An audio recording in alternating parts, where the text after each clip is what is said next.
Hello everyone, I'm the Whiskey Enthusiast. Welcome back to my channel. On this episode of Obscure Whiskey Wednesdays, or OWs, we have a Danish whiskey. Not necessarily a single cask, which is generally the form of these Obscure Whiskey Wednesdays or OWs. OWs is better, OWs is easier to say. But it's not so hard, it's not so easy to find. It's a bit of a small, very small distillery. I'll show you the box. It comes in this nice box. There you go. Danica whiskey. It's just fully, and it's Brownstein award-winning Danish craft spirits. It's you can see the casks there. It's non-peated and Danish single malt whiskey. The box is nice, but it's quite unnecessary, as you'll see now that we open it. And there's a 50 ml bottle in it. It's 50, right? 500 ml. Yeah, there you go. Look at that, Danica Brownstein. Yeah, so it's quite an unnecessarily big box. What does it say? Award-winning Danish spirits. If you want to read, there you go. It's about two brothers who set it up, and their last name is Brownstein. Basically, you can put this here.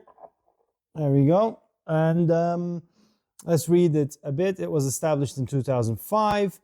Danish craft distillery made from the finest ingredients, 42% ABV. It's batch 5, distilled and bottled in Denmark, it says. A great whiskey for whiskey lovers with a sweet tooth. This non-peated whiskey has matured in small and big casks, which previously contained the finest Oloroso sherry from Spain. So it's not telling you any of the sizes. It's quite a simple way of saying small and big casks. I find that funny. Cute. A smooth and complex whiskey that pleases the palate with notes of chocolate and dried fruits. Smooth and complex. So all of those very generic terms. Brothers Michael and Klaus Brownstein were pioneers in the Danish craft distillery industry and still today focus on craftsmanship of distilling with the best raw materials. They say they take pride in producing their own spirits. They do some gin, they do some rum, and they have a peated one. And they get some of their peated malt from Port Ellen, from Islay. So, that's something. But we have no idea about chill filtering or coloring. It probably isn't colored, maybe. It doesn't say anything regarding that. And like I said, it's a very small distillery. What else do we know? We know the Stauning. If you ever had Stauning whiskey, Danish whiskey. Also, there's a new one called Thai, as in Thy, not Thai, I've not tried that one. But Stauning, I've tried one with heather and something smoked. That was very interesting. Very interesting. All right. Owls are supposed to be short and sweet. So let's see. Danica unpeated single malt whiskey, non-age stated, 42% ABV on the nose. Okay, it's very, very base spirit like, very grappa-y. I mean, if you ask me, if I smell this, there's a bit of an alcohol bite. It's a bit raw. It's a bit young. It's bitey. I would have said probably a hint of green apple grappa. A little bit of brandy-esque. I'm finding it really hard to find any notes. It's fresh. I'll give you that. It's fresh. There's no Oloroso on the nose whatsoever, which I normally get like a glue note. Or from the spices, some nuts, but none of that. Small and big cask Oloroso, how does that even, like butts and pipes, hogsheads? Bit honey, peppery, fresh green peppers, like fresh jalapeno, not pickled. Could be pickled. There's a bit of a brine note there as well. For me, mainland European whiskeys, I've not had many, so I'm generalizing from what I had. They have a similar youngish raw nose. I don't know where it comes from. It could be the barley, but they do differ from Indian, Scottish, American whiskeys. The nose feels a bit young and incomplete. Yeah, some sweetness at the very back end of the nose. Okay, on the palate.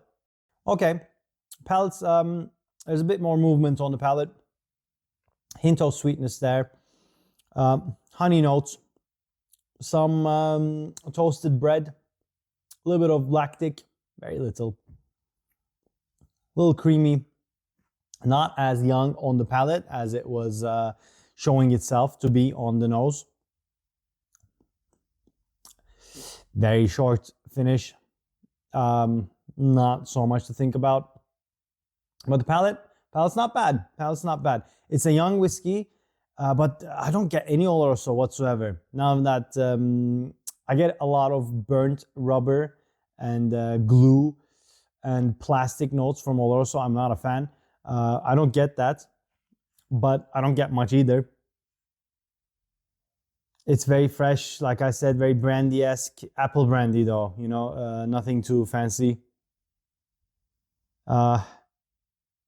Maybe a hint of smoke from the oaks, but it is bitey. Like it's not great to nose it so much. It's a bit, let's try this. It's very young and it's apparent. Yeah, hints of char and bit barley notes, yellow. Yeah, bit field notes come on the on this trick, but honestly, the nose is not pleasant. Not pleasant. It's a bit bitey and fresh. Yeah, palate's not offensive. Bit of that burnt note comes at the back end of the palate. It's not sweet. They say it's for the sweet tooth. It's not sweet at all. Palate's actually quite decent. It's not necessarily enjoyable, but it's inoffensive. You get little bourbon notes, honey, some black pepper. That brandy note stays, that base spirit does stay, but with little nuances of sweetness, but it's artificially sweetened. Yeah, those sweeter notes. Honey there, sure, but there's also sweetener notes there. Maybe a little bit of honey milk. Very little lactic note. It's not much to talk about. You know, I don't think I'll go back to Danica again. If maybe they have a lot of whiskeys as well, small batch. They have the peated one, which would be okay with a young spirit. Peated whiskey, you know, peated malt wood cover sins on a young whiskey. They have other single cask versions. I think they did a collab with Highland Park or something. But I think I'll stick, if I'm going Danish, I'm going with Stauning. You know, for me, they were better, much better, and they're well known. But Thai, I'll have a, you know, I'll try it. Yeah, so I'll recommend 2 Glencairns on a Danish whiskey.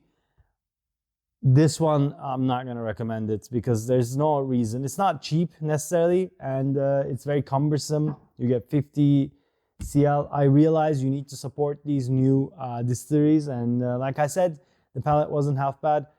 Okay, there's no point for me to, you know, try to find a saving grace for it. I don't like it. I'm not gonna recommend it. But you know, if you wanna try a Danish whiskey, that's different. And if you come across it, it's inoffensive on the palate.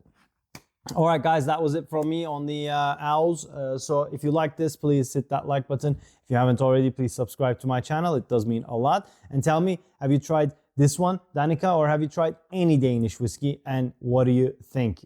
Do they have a future in the whiskey industry? And yeah, if you want me to do more of these interesting things and owls and, you know, different whiskeys, you can also join my channel to support me a little bit more. Other than that, comments, likes, and shares is very much appreciated. So I'll see you guys on the next one. Cheers.